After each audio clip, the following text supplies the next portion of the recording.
আপনার রাজহাঁস দেখতেছি, ছাগল সবই তো আপনার আছে। হ্যাঁ জি, মুরগি মুরগি মুরগিও আছে। মুরগি আছে, গরু নাই? গরু আসিল, গরু গুলো বেচা লাইছি। গরু তো আমাদের থেকে নিতে পারেন। গরু আসিল, গরু তাতে এগুলো আপনার তাতে বছরে তাতে কত টাকা ইনকাম করেন, একটা আইডিয়া মনে বছরে, করেন মানে বছরে এটা কত টাকা আসে আপনার? এই যে মনে করেন বছর সালে না আইলো তো, মানে আইলো তো মনে করেন এই যে যে হ্যাঁ মুরগি ছাগল এগুলো বছরে তাতে কত টাকা? পাতি হাঁস আছে।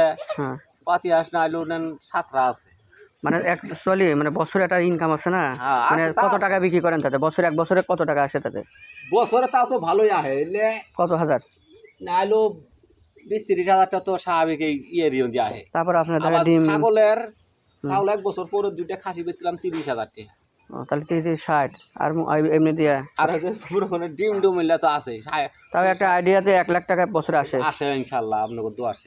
তাহলে চিন্তা করেন, মানুষ যে খালি চাকরি করে আর বসে বসে খায়, আবার দেখা যায় মানুষের কিছুই নাই।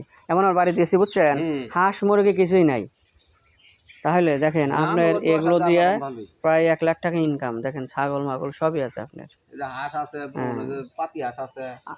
এটা দেখা যায় তো আপনার একটা দরকার হলে একটা জিনিস বিক্রি করে আপনার সেই জিনিসটা চালান। অবশ্যই ঠিক আছে না? আর যাদের না তারা কি করে জানেন, খালি লোন করে। লোন করে করে এক সময় দেখা যায় যে বাড়ি ছাড়া হয়, বাড়ির থেকে সে চলে যায়। দেখেন সবই আছে। আসলে মানুষের ইচ্ছা করলে উপায় হয়, ইচ্ছা নাই মানুষের। কিছু মানুষ আছে খালি বসে বসে খাবে আর লোন করবে, দেখা যায় এক পর্যায়ে সে বাড়ি ছাড়া হয়। কী জন্য হয় এটা দেখতে পাচ্ছেন, প্রত্যন্ত অঞ্চলে, একদম গ্রাম অঞ্চলে আমাদের বর্গাখামারির বাড়িতে দার্জিলিং চোরপুর গ্রামে ভিজিটে আসছি। ভিজিটে এসে দেখেন বাড়িতে সবই আছে, কিছুই মানে তার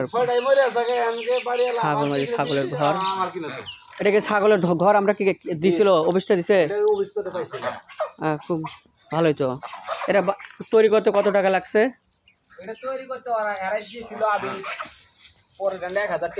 এই তো জনস্বাস্থ্য উপকূলে যে একটা ইয়া দিছে। হ্যাঁ